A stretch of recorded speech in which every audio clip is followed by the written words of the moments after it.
नमस्कार दोस्तों, मैं सचिन सारोलिया और आप सभी का स्वागत करता हूं द सचिन शो में। आज का जो पॉडकास्ट है हमारा, वो हर एक व्यक्ति के लिए बहुत ही महत्वपूर्ण होने वाला है, क्योंकि आज हम एक ऐसे टॉपिक पर बात करेंगे जो कभी ना कभी हर व्यक्ति को अपनी लाइफ में फेस करना पड़ता है। Back pain, neck pain, sciatica, slip disc, posture issues और स्पाइन प्रॉब्लम। आज हम समझेंगे इन प्रॉब्लम का असली कारण क्या है और इन्हें कैसे प्रिवेंट किया जा सकता है। जो लोग ऑलरेडी सफ़र कर रहे हैं, उनका बेस्ट ट्रीटमेंट ऑप्शन क्या है। आज हमारे साथ हैं एक जाने माने orthopaedic spine surgeon doctor Rajdeep Singh Bagga sir. Sir, आपका स्वागत है हमारे इस पॉडकास्ट में। नमस्कार, मैं doctor Rajdeep Singh Bagga as a spine surgeon अपनी लास्ट 5 ईयर्स से मध्य प्रदेश में सेवाएं दे रहा हूं। मेरी ट्रेनिंग मुंबई सायन हॉस्पिटल से हुई है।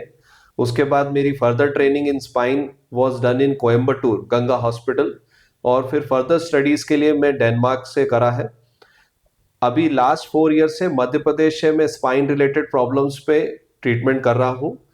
कपल ऑफ ईयर्स मैंने बॉम्बे हॉस्पिटल में भी सर्व किया, और अभी करंटली लास्ट 1 ईयर से we are working in Bagga super speciality centre as a exclusive spine centre in central India.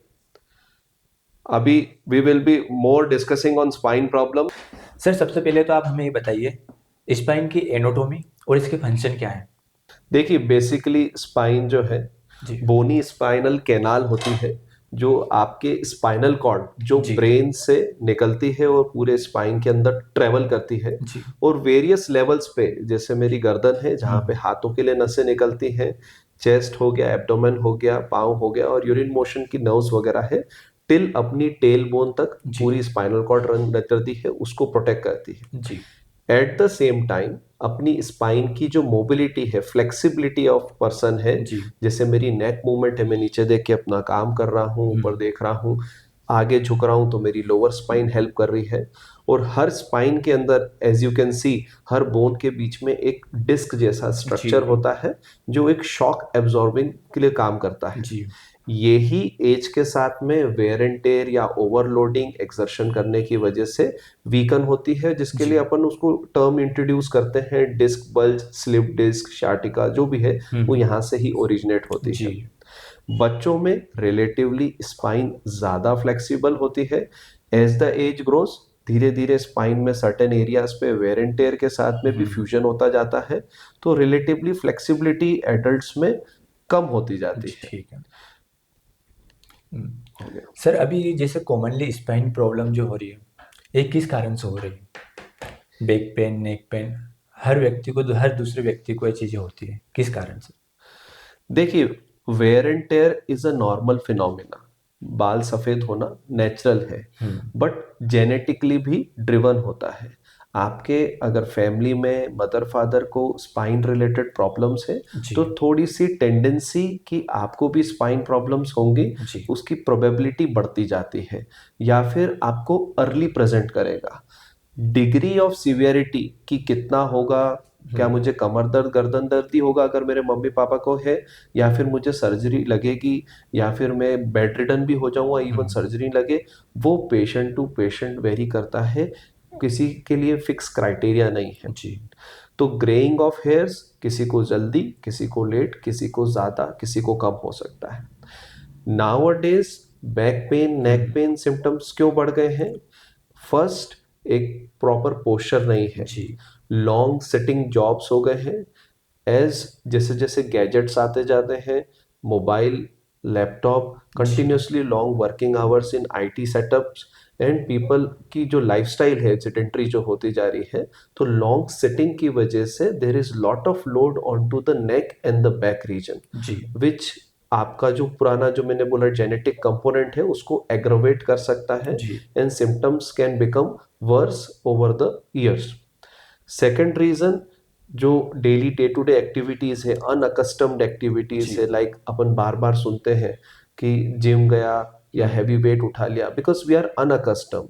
अगर I am a farmer who does a very heavy work, कि मैं बहुत ज्यादा भारी काम कर रहा हूँ, रोज का मेरा 10 20 30 किलो या 1 क्विंटल उठा के फेंकने का है, तो मेरी बॉडी यूज टू है। जी। उसको इतनी आसानी से बैक पेन नेक पेन नहीं होगा।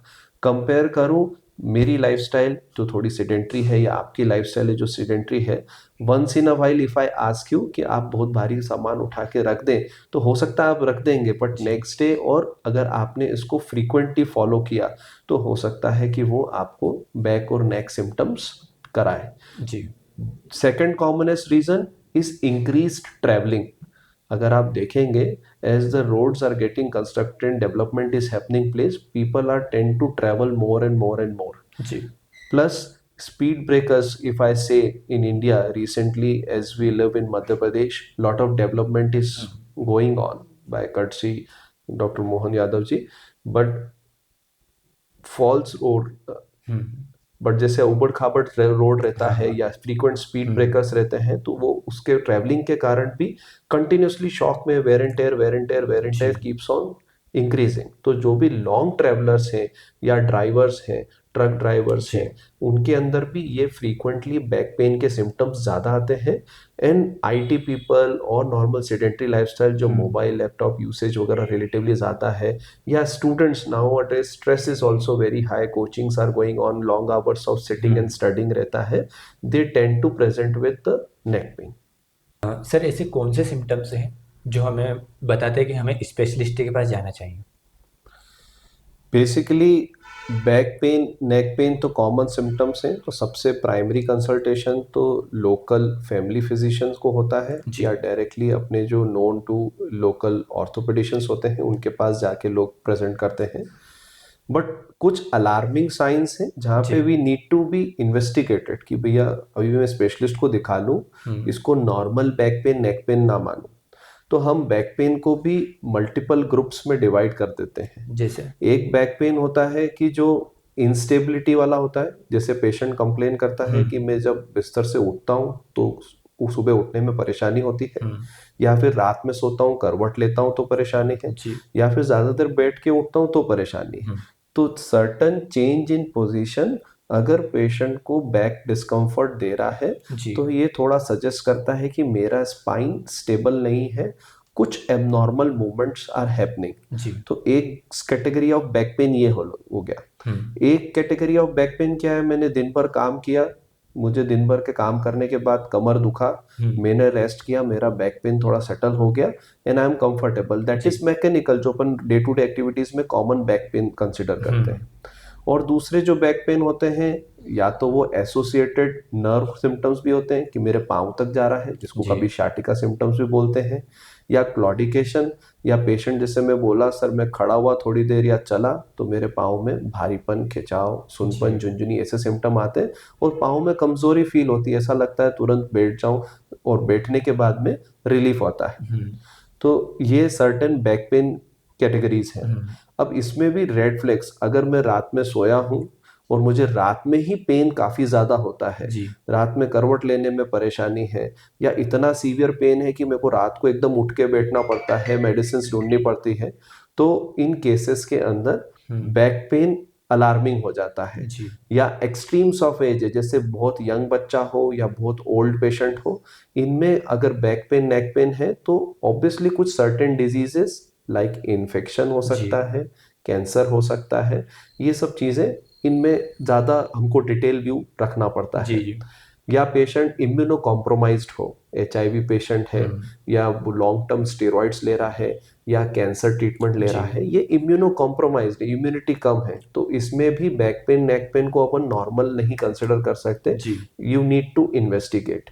दूसरा, पेशेंट अगर किसी को हिस्ट्री है कि मुझे कैंसर का ट्रीटमेंट चल रहा है या पास्ट में कैंसर का ट्रीटमेंट हो रखा है, जी। जो पूर्ण हो चुका है, कंप्लीट हो चुका है, वो भी एक हाई रिस्क कैटेगरी में आता है। हम्म। बाकी अनकंट्रोल्ड डायबिटिक है, क्रोनिक स्टेरॉइड्स तो मैंने बता ही दिया जो मेडिसिन ले रहे हैं पेशेंट, हम्म।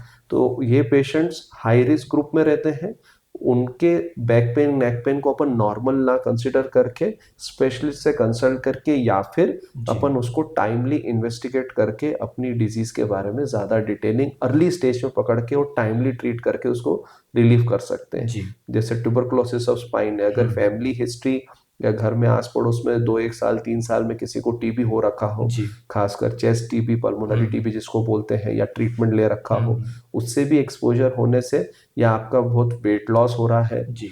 क्रोनिक लो ग्रेड फीवर हो रहा है, या एपेटाइट कम हो गई, भूख जी। कम लगता है, ये भी एक छोटे छोटे साइंस है कि ये normal back pain neck pen नहीं है। जी। क्या सर पोस्चर और स्लीपिंग पोजीशन भी अपनी स्पाइन को डैमेज करती है? बेसिकली स्लीपिंग के लिए, सोने के लिए, lot of patient come to me and से हम्म। कि सर हमने ये एक स्पेशल गद्दा लिया है, या मैं ज़मीन पे सो रहा हूँ, हम्म। इससे मेरी स्पाइन की पोजीशन सही रहेगी क्या? बट एब्सोल्यूट आंसर इज कि जो अपन नॉर्मल बेड यूज करते हैं, हम्म। ज़्यादा हार्ड भी नहीं, ज़्यादा सॉफ्ट भी नहीं, मैं किसी पर्टिकुलर कंपनी को प्रमोट नहीं करूँगा, जी। But if you take a normal bed जो आप ओवर द टाइम यूज कर रहे हैं, that is sufficient for any kind of spine problems. Posture wise अगर मैं बैठा हूं, अगर मेरे को लोअर बैक की हेल्थ की अगर मैं डिस्कस करूं, long sitting is very uncomfortable या अनहेल्दी यू कैन से। एक बीच में कोट मैंने सुना था कि ऑलमोस्ट अगर मैं 1 घंटा रोज बैठ रहा हूं, जी। तो it is equal to smoking 1 cigarette.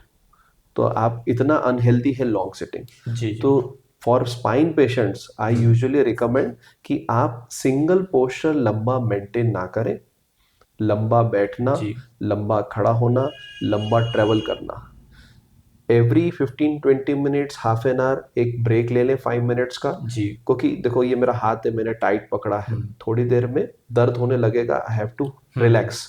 ये स्पाइन की मसल्स बड़ी रहती हैं, जी। लंबा देर सस्टेन कर लेती हैं, बट वो भी फटीग होगी तो अंदर स्पाइन में लोड बढ़ेगा, जी। और धीरे धीरे over the time wear and tear will increase. तो सेंसिबल ऑप्शन इज कि सिंगल पोस्चर लंबा मेंटेन नहीं करें, ट्रेवल कर रहे हैं बीच बीच में ब्रेक लें, लंबा बैठिए मत, लंबा स्टैंडिंग ना रखें। जी। जो प्राइमरी हेल्दी स्पाइन या हेल्दी जॉइंट्स या हेल्दी बॉडी के लिए अपन जो फंडा है जी। कि अपने को लाइफस्टाइल अच्छी मेंटेन करना है, हेल्दी ईटिंग, रेगुलर एक्सरसाइजिंग, जी। हेल्दी वेट मेंटेनेंस, ये तो बेसिक क्राइटेरिया है ही। जी। Avoiding alcohol, smoking and any the other form of drugs, again it's a healthy funda तो है ही। उसके बियॉन्ड मैं अपनी स्पाइन के लिए क्या कर सकता हूँ, तो मैंने लोअर बैक के लिए आपको प्रिकॉशंस बताए। जी। Similarly for my neck also, मैं जो भी काम करता हूँ थोड़ा सा आई लेवल पे लेके करूँगा। जी। कंटिन्यूसली नेक इस पोजीशन में रहेगी तो वेयर एंड टेयर होता है। नॉर्मल अपना cervical spine is C shape, अगर मैं काम कर रहा हूँ तो ये कंटिन्यूसली खिंचा हुए है, तो यहाँ जी। पे वेयर एंड टेयर होता है, and over the time small nerves get irritated, and that gives you neck pain, shoulder pain, कभी arm pain, upper back, front chest, जी। ये सब इस एरिया से ही रिलेटेड है। तो इन चीज़ों में neck posture maintenance is very important, back posture is important जी। For lower back health. तो this are the certain precautions you can follow कि जी। मेरी नेक और स्पाइन या लोअर बैक की हेल्थ अच्छी मेंटेन रहे। जी। जैसे सर आपने अभी बताया कि एल्कोहल और स्मोकिंग ऐसे एक ऐसे इफेक्ट करेगी अपने स्पाइन को?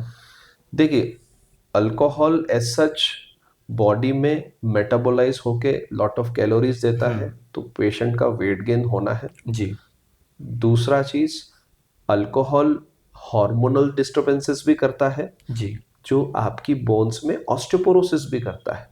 तो बोन्स भी वीक हो रही है, जी। जी। वेट भी गेन हो रहा है, तो ultimately in a longer run you will have a wear and tear will be on higher side. जी। जी। तो वो आपकी हेल्प करेगी। स्मोकिंग क्या करती है, स्मोकिंग वासो कंस्ट्रिक्शन कर देती है, मतलब कि जो खून की नसें उनको सिकुड़ जाती हैं, जी। तो वो भी ब्लड सप्लाई कॉम्प्रोमाइज कर देती है, हीलिंग पावर कम कर देती है। ये तो मैंने आपको बोन रिलेटेड हेल्थ बता दी, जी।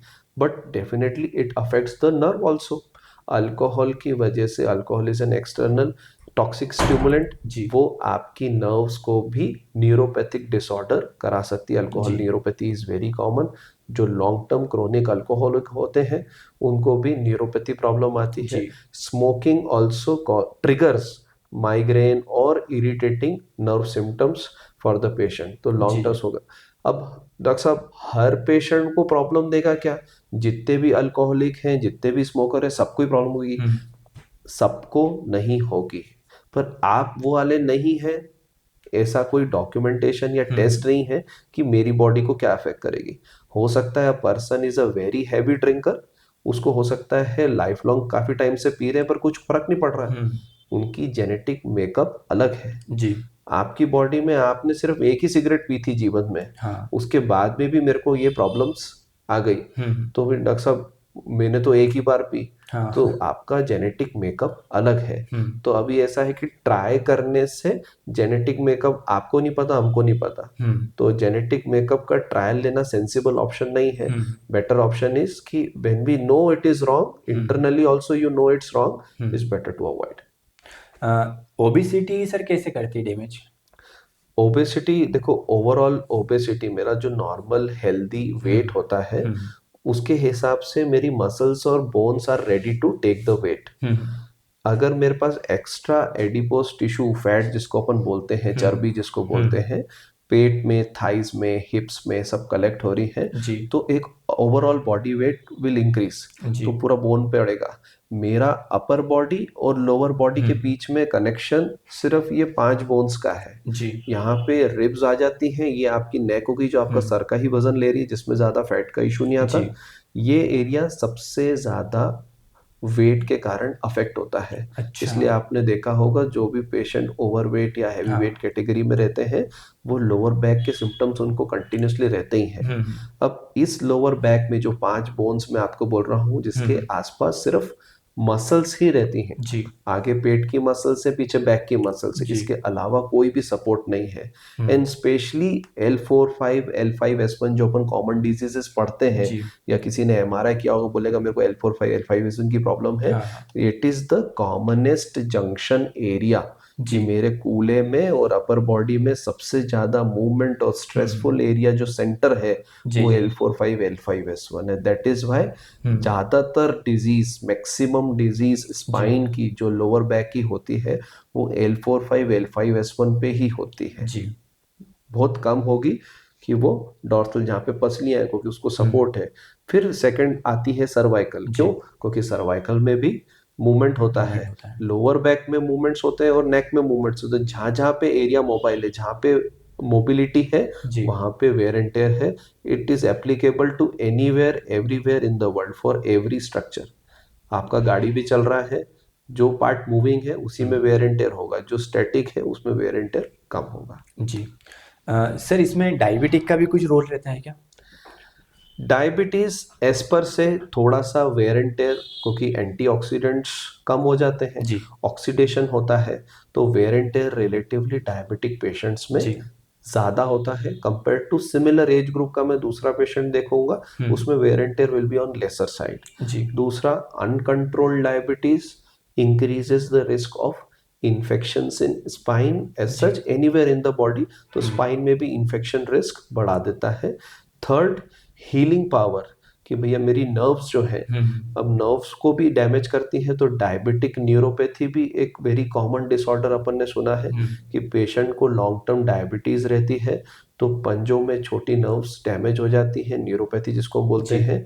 तो stocking gloves and stocking phenomena बोलते हम्म। हैं, कि भैया मोजे तक के एरिया में छोटी जो पेरिफेरी नर्व्स है हम्म। वो डायबिटीज की वजह से चली जाती है। जी। Sometimes it can affect nerves of, जैसे आई की नर्व्स हैं या ब्रेन है या स्पाइनल कॉर्ड की जी। नर्व्स को भी अफेक्ट करती है। तो पेशेंट जैसे बोलता है कि मेरे पास बैलेंसिंग नहीं बन पा रही है, या हम्म। कोऑर्डिनेशन नहीं हो रहा है, या हाथ में उतना कंट्रोल नहीं है कि मैं हम्म। व्यवस्थित अपने जो फाइन वर्क है वो नहीं कर पाते जी। हैं। तो diabetic neuropathy affect the nerves की जी। डायबिटीज से। दूसरा, bone related wear and tear will be higher side, जी। infection rates will be on higher side, or if it is uncontrolled then it will cause affect healing of जी। skin and bones everywhere। भी आपकी spine problems है उसको easily with rest, exercises और supportive medicine या physiotherapy से resolve किया जा सकता है। हार्डली 2% 3% ऑफ पेशेंट रहते हैं जो after trying these all modalities हम्म। लाइक एक्सरसाइज, रेस्ट, मेडिसिन और थेरेपी, अगर रिलीफ नहीं दे रहे हैं तो अपन दूसरे options like injections in spine या सर्जिकल ऑप्शंस इन जी। स्पाइन पे कंसिडर करते हैं। अब बेसिकली स्लिप डिस्क क्या है? हम्म। अभी मैंने आपको स्पाइन की एनाटमी बताई जी। कि मेरी स्पाइन में बोन्स के बीच में शॉकअप लगा है, वेयर एंड टेयर हुआ, ये डिस्क थोड़ा सा जी। वीक हुआ, ये बाहर की तरफ, जैसे for example as you can see यहाँ पे ये रेड कलर की ये बाहर आ रहा है, तो ये वीक डिस्क है। जी। अब ये डिस्क बाहर आई तो इसको अपन ने कॉमन भाषा में क्या बोल दिया, स्लिप स्लीप डिस्क, डिस्क को। बाहर आ गई। अब यही वाली जो मेरी स्लिप डिस्क है, वो अगर मेरी ये जो नर्व निकल रही है उसको इरिटेट कर रही है, जो मेरे पाँव की तरफ जा रही है, तो उसको कॉमन भाषा में शाटिका नाम दे दिया। दे देते हैं। कभी कभी वेर एंड टेयर ज्यादा रहता है तो बैक में जो जॉइंट्स रहते हैं उसको भी अफेक्ट करती है, और बोन्स आगे पीछे हिलती है, जो मैंने इंस्टेबिलिटी टाइप बैक पेन को भी आपको एक्सप्लेन किया कि स्पाइन एबनॉर्मली मूव कर रही है। उन पेशेंट में क्लॉडिकेशन जैसे सिम्टम, क्या होता है क्लॉडिकेशन, कि पेशेंट पेन कम कंप्लेन करता है, बट पेशेंट सेज कि मैं बैठा हूं तो कंफर्टेबल हूं, पर खड़ा होता हूं चलता हूं तो पाँव में खिंचाव, भारीपन, सुनपन, झुंझुनी ये सब आता है। रीजन कि जब भी वो चलने लगता है ये बोन थोड़ी स्लिप हो जाती है, नस की स्पेस कॉम्प्रोमाइज हो जाती है, एंड सर्कुलेशन स्टॉप हो जाता है। सर्कुलेशन स्टॉप होने से नसें थोड़ी सी इरिटेट करती हैं और पेशेंट को सिम्टम्स होते हैं। क्रोनिकली लॉन्ग टर्म अवॉइड करने के बाद में नर्व डिस्फंक्शन, मतलब नसें वीक होने लगेगी, हो सकता है कि पंजा चलना प्रॉब्लम दे या सेंसेशन ड्रॉप हो जाए, और एक्सट्रीम केसेस में यूरिन मोशन कंट्रोल भी कम हो सकता है। सर स्लीप डिस्क जो साइटिका, इनको सर कैसे डिफाइन करेंगे अपन? यही जो मैंने आपको बोला कि स्लिप डिस्क मतलब वेयर एंड टेयर हुआ, मेरा डिस्क वीक हुआ। अब सर्टन एक्टिविटी से, जैसे घिसा हुआ चादर होता है, हाँ। जर्क लगा एकदम से फट गई। सिमिलरली हैपन्स इन बॉडी कि जी। आपका डिस्क वीक है, उसका टेंशन, उनका टर्गर वो कम हो गया। अभी आपने for example wear and tear तो हो रहा था, आपको थोड़ा बैक पेन की हिस्ट्री भी है, जी। अब आपने ऑल ऑफ अ सडन झुक गए, या फिर कुछ अनअकस्टम्ड एक्टिविटी जो मैं यूज टू नहीं हूँ कुछ भारी उठा लिया, या फिर लॉट ऑफ पेशेंट बोलते हैं कि जिम नहीं जाना चाहिए। जिम जाने से आपको प्रॉब्लम नहीं हुई, wrong way of doing the gymming has जी। Caused you problem.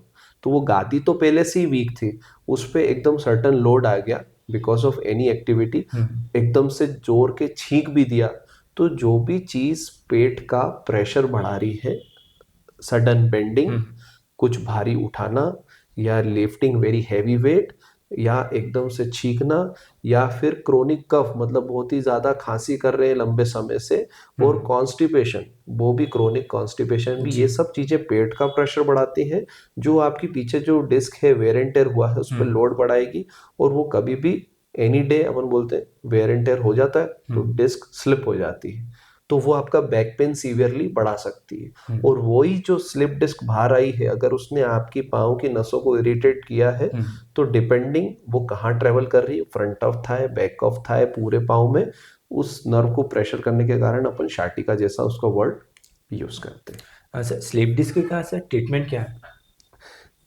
Slip disc या ऑल स्पाइन प्रॉब्लम्स, जी। As I told you, infection को छोड़ दूं, कैंसर्स या ट्यूमर्स को छोड़ दूं, तो कॉमनेस्ट स्पाइन प्रॉब्लम क्या है, slip disc. Ji.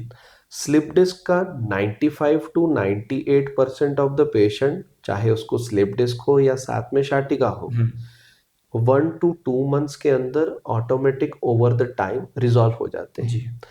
Lot of patients come to me कि सर आपने वो दवा दी थी उससे छू मंतर हो गया, जादू हो गया, या हमने कहीं पे फिजियोथेरेपी कराई थी उससे छू मंतर हो गया, या हमने पंचकर्म कराया या नीडलिंग या कपिंग या 50 तरह की जो भी ट्रीटमेंट है। कभी कभी तो लोग दवाइयाँ और डाम भी लगा के आते हैं गांव के पेशेंट्स, तो ये बोलते हैं हमने वो ट्रीटमेंट लिया उससे मेरा स्लिप डिस्क या शाटिका वाला पेन चला गया। चला गया। But basically everybody is wrong, मेरा इलाज भी गलत है, मेरी दवा अंदर जाके आपकी प्रॉब्लम को ठीक नहीं कर रही है।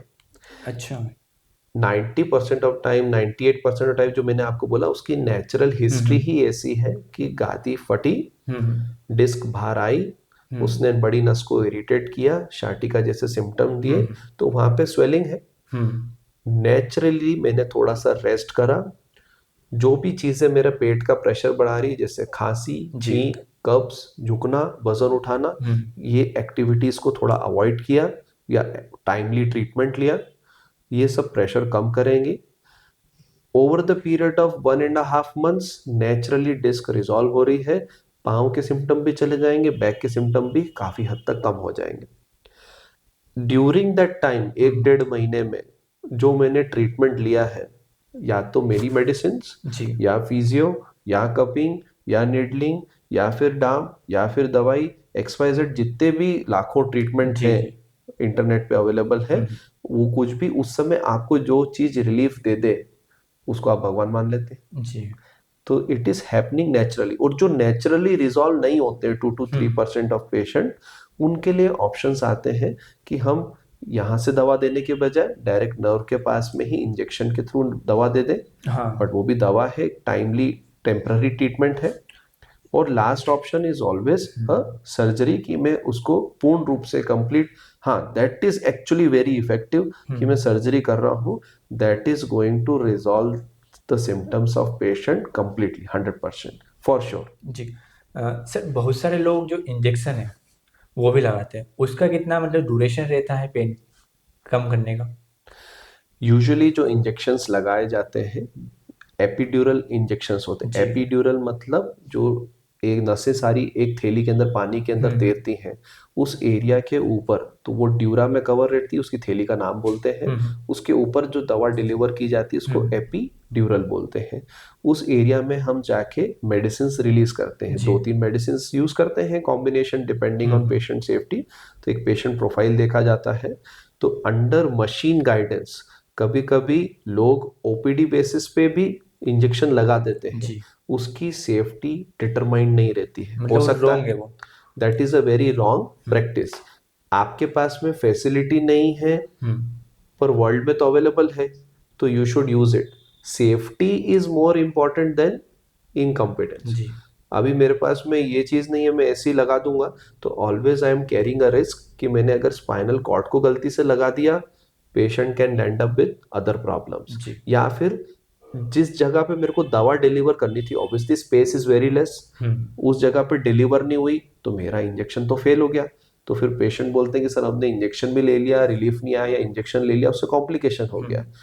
अगर प्रॉपर मेथड फॉलो किया जाए, injection machine guided proper expert के द्वारा दिया जाए, तो इन्फेक्शन या फिर कॉम्प्लिकेशन होने के रिस्क ना के बराबर है, जी। एंड रिजल्ट आने के चांसेस भी ऑलमोस्ट 100% रहते हैं। अब कितना लंबा मेरा इंजेक्शन डिलीवर काम करेगा, इट डिपेंड्स ऑन 2 फैक्टर्स।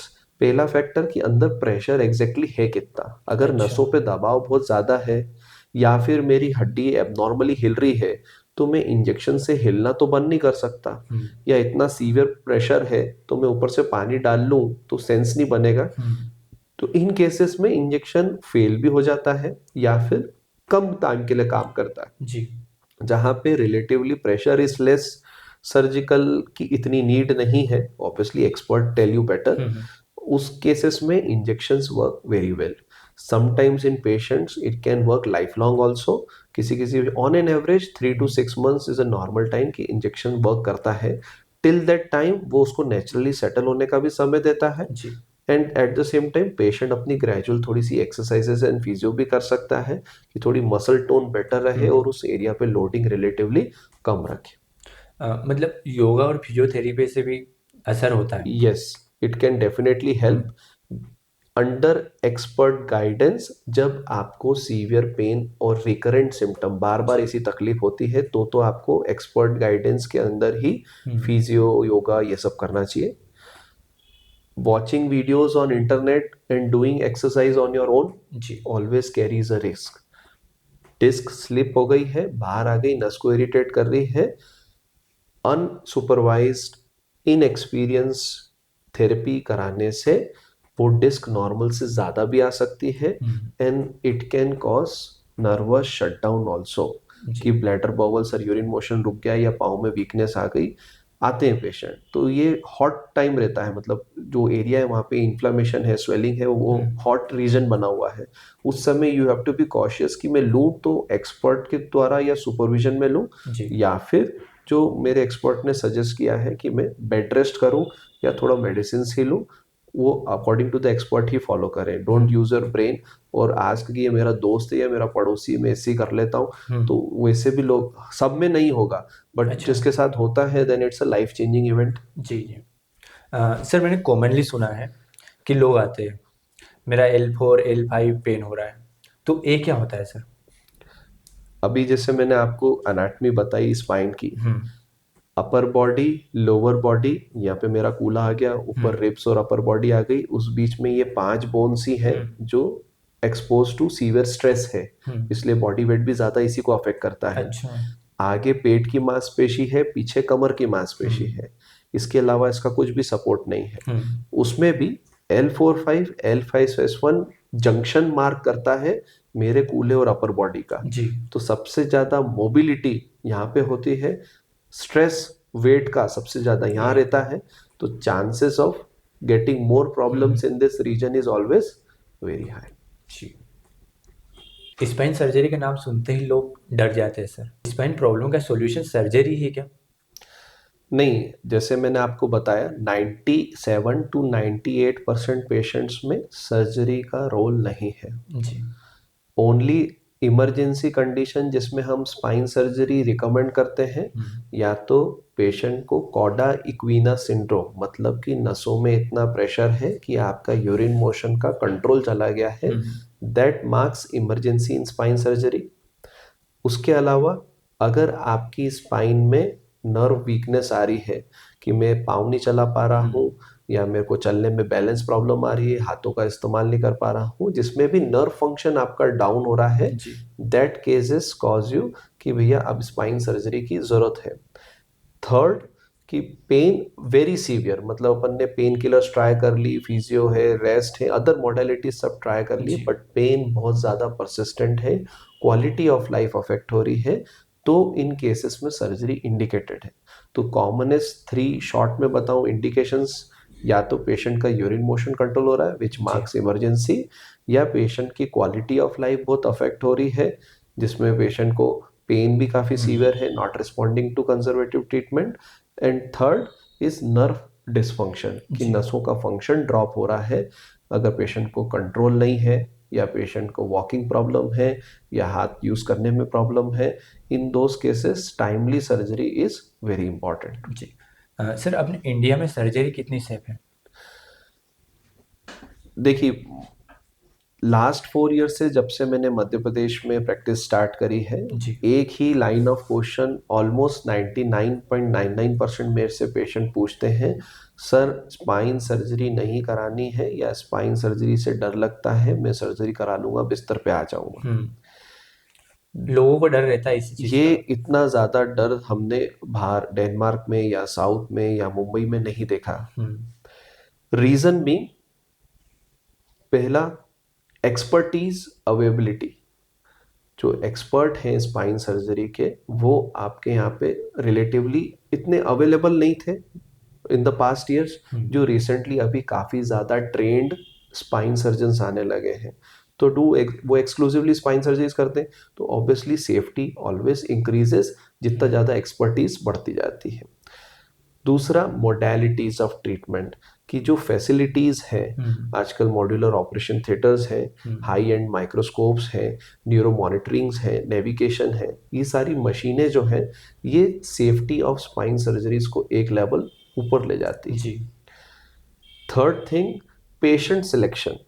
अभी मेरे पास पेशेंट आया, उसको स्पाइन में हाई प्रेशर है, मैंने देखा, मैंने उनको बताया, सब medicine, physiotherapy, everything has been tried, respond नहीं कर रहा है, क्वालिटी ऑफ लाइफ डाउन है, या अर्ली नर्व डिसफंक्शन है कि नसों का फंक्शन स्लाइटली डाउन हो रहा है, हमने पेशेंट को बोल दिया कि भैया आप टाइम से सर्जरी करा लें to safeguard, but patient due to fear and everything उसने प्रोलॉन्ग कर दिया, नर्व फंक्शन और ज्यादा डाउन हो गया। अभी एक बार नर्व खराब हो गया, उसके बाद में सर्जरी का भी बहुत ज्यादा रोल नहीं है। अच्छा।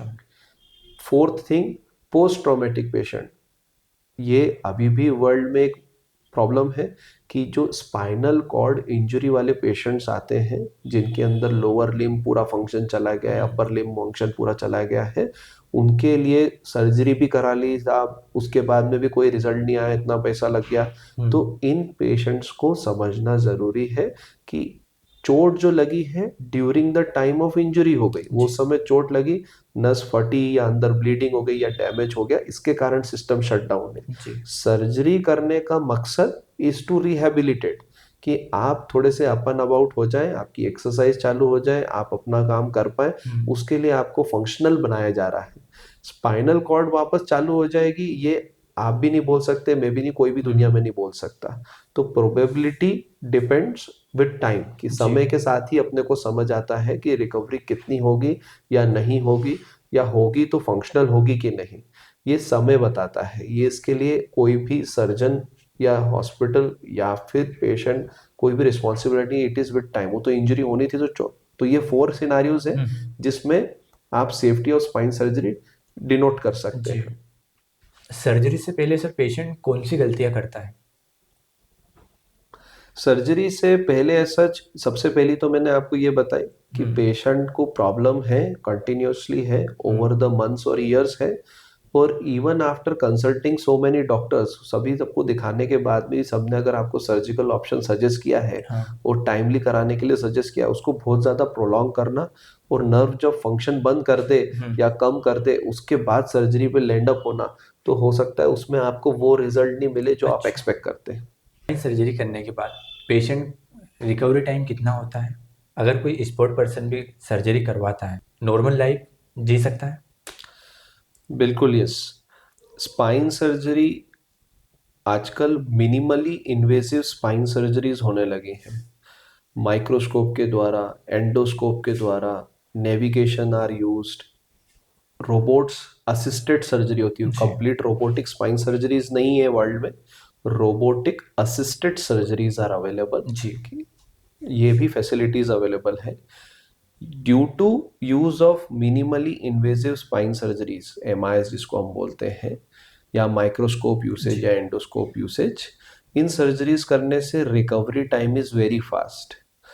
एज हम यहाँ पे ऑपरेट करते हैं, उज्जैन इंदौर काफ़ी जगह ऑपरेट करते हैं, पेशेंट मॉर्निंग ऑपरेट हुआ, इवनिंग नहीं तो नेक्स्ट डे मॉर्निंग वॉकिंग करके डिस्चार्ज चला जाता है 99.99% ऑफ द टाइम्स। जी it is that safe. Microscope, endoscope, इन सब में एडवांटेज क्या है? मिनिमल मसल बोन कटिंग रहती है, नर्व नॉर्मल से काफ़ी ज़्यादा मैग्नीफाइड दिखती है, तो चांसेस नर्व इंजरी होंगी वो भी बहुत ना के बराबर हो जाता है। और एडिक्वेसी ऑफ डिकम्प्रेशन, मतलब नस व्यवस्थित रूप से सब जगह से स्पेस अवेलेबल कराई कि नहीं, उसका कंफर्मेशन इन माइक्रोस्कोप्स एंड एंडोस्कोप्स ज़्यादा अच्छा रहता है। I have a patient who plays Ranji also. He got operated for this spine problem at our center. आज ऑपरेट हुए हैं, नेक्स्ट डे वॉकिंग डिस्चार्ज, और उसके नेक्स्ट डे ही took flight directly for biometrics for his Ranji जी post covid. He has to be happen 2-3 years back he has operated, वो 3 साल पहले ऑपरेट हुए हैं, स्टिल प्लेइंग रणजी। तो आप यू कैन सी, और पेशेंट टू पेशेंट रिकवरी भी वेरी करती है। जी एज आई टोल्ड यू, अगर नर्व फंक्शन कंप्लीटली ओके है, टाइमली सर्जरी की गई है, रिकवरी चांसेस आर ऑलमोस्ट 100%। अगर नर्व डिसफंक्शन है या नसों का फंक्शन कम करके लाए हैं, ज़्यादा कॉम्प्लिकेट करके लाए हैं, तो थोड़े रिकवरी चांसेस आर गार्डेड, कि मैं ये बोलूँगा कि एक ही दिन में होगा, एक ही महीने में होगा, उसको समय लगता है। बट अगर timely advised and done surgery will definitely give almost 100% results. Patient का पेन टॉलरेंस भी वेरी करता है। सम पेशेंट्स आज आपने ऑपरेट किया और नेक्स्ट डे वॉकिंग डिस्चार्ज चले आते हैं, कुछ पेशेंट्स 2 से 3 दिन भी लेते हैं, but 90% because of minimally invasive surgeries, 90 to 98% of the patient next day walking करके चले जाते हैं। जी। सर्जरी के बाद सर डाइट प्लान क्या होता है? यूजुअली वी एडवाइज पेशेंट्स कि नॉर्मल डाइट ही रखें, थोड़ा जी सा रिलेटिवली प्रोटीन डाइट में हम ज़्यादा बोलते हैं, बिकॉज हीलिंग चल रही है अंदर तक। प्रिकॉशनरी पेशेंट को मोबिलाइज तो नेक्स्ट डे किया जाता है कि अपनी जो जी रूटीन एक्टिविटीज़ है, उठना बैठना चलना, थोड़ा बहुत सीढ़ी चढ़ना, बैठ के खाना, वॉश वेस्टर्न टॉयलेट्स यूज़ करना, बेंडिंग, लिफ्टिंग हैवी, ये सब एक्टिविटीज फॉर अ मंथ और 2 इज टू बी अवॉइडेड, कि जी ऑपरेटिव एरिया पूरा skin muscles bones have everything has to heal inside, तो वो थोड़ा सा टाइम लेती है। तो these things we follow precautions, otherwise relatively a complete normal diet next day of the surgery. क्या फ्यूचर में बिना सर्जरी के स्पाइन प्रॉब्लम ठीक हो सकती है? ऐसे तो अस्पताल सारे बंद हो जाएंगे, डॉक्टर बनना बंद हो जाएंगे, just joking. But yes, spine surgeries होना बंद हो जाएंगी या फिर स्पाइन की सर्जरीज नहीं लगेंगी फ्यूचर में, chances are very very less. Surgeries तो लगेगी, हाँ। Safety will keep on increasing, जैसे जैसे रिसर्च चलता जाता है, new new machines are getting introduce, artificial intelligence is coming, robotic assisted थी तो हो जी। सकती है फुल्ली रोबोटिक स्पाइन सर्जरीज भी आ जाए। तो safety of spine surgery we keep on increasing. दूसरा, जो अपन ने फर्स्ट फेज में डिस्कस किया था कि healthy lifestyle, healthy weight and healthy habits, ये chances of getting spine problems reduce कर देंगी। तो एक हो गया प्रिकॉशनरी पार्ट, और treatment part, yes it will not stop, but safety will definitely will get higher and higher and higher, जी। And more experts and dedicated spine surgeons वो जितने ज्यादा बढ़ते जाएंगे, results will definitely keep on getting better and better to the patients, and lifestyle of patients will become much better. Results will become more and more predictable. The fear of spine surgery will keep on getting away and away and away. जी। आपके पास sir ऐसा कोई case आया है जो impossible लग रहा था और आपने उसे सक्सेसफुली कर दिया? Recently, couple of weeks back, I had one boy who was 15-year-old, ji. back pain और right leg में severe pain ji. almost for 1 year. He is almost shown to 20-25 doctors in Madhya Pradesh and even in Gujarat also. Ji. Not resolving, not resolving. He has shown to some doctor. He has got some MRIs and everything. And MRI में बहुत minimal change था जिसको they have taken as artifact. जी। तो I am putting stressing on कि भैया reporting भी, मतलब हम जो स्पाइन सर्जरी कर रहे हैं उसके ऊपर जो टीम है कि पेशेंट के जो इन्वेस्टिगेशंस हुए हैं from normal blood test to MRI and everything, surgery, surgery के बाद में rehab and exercises, patient care by nursing, तो ये पूरा टीम वर्क है जी। हम तो एक सिर्फ एक पार्ट है। उनकी रिपोर्टिंग में दे मिस्ड कि पेशेंट हैज स्मॉल ट्यूमर। अच्छा। अब वो ट्यूमर आर्टिफैक्ट जैसा दिख रहा था because it was very small. MRI done once, patient resolve नहीं हुआ, treatment taken at multiple places की पहले की एक ही एमआरआई हुई थी, we repeated the MRI, they reported the same thing, but we suspected कि it can be a small tumour. और उसकी जो टिपिकल हिस्ट्री होती है कि नाइट में पेन वगैरह हो रहा है, we gave certain medicine which is more effective to him, वो भी करा तो that gave him pain relief also. तब उसको प्लान किया गया कि हम सर्जिकली उस एरिया को कंप्लीटली एक्साइज करें microscopically, and patient was operated and next day ही was 100% pain free and mobilised and walking. जी। तो उनका main concern, surgery was not a big deal, surgery was not an impossible thing, we are not मतलब great as God, impossible surgery, surgery was a routine, but main thing is diagnosing the right problem. Patient के attenders और patient का concern ये था कि हमने इतनी जगह ढूंढ लिया, दवाएं खा ली, आपके पास में क्या नया है? तो आपका डायग्नोसिस, इसलिए मैंने बोला एक मोर and more experts who do dedicatedly spine work, वो इन बारीकियों को ज्यादा अच्छे से पकड़ सकते हैं और इन पेशेंट्स को ऑलमोस्ट 100% रिजल्ट डिलीवर कर सकते हैं। जी। Thank you so much sir, आपने इस पॉडकास्ट को इतना इन्फॉर्मेटिव बनाया। Thank you so much. Thank you.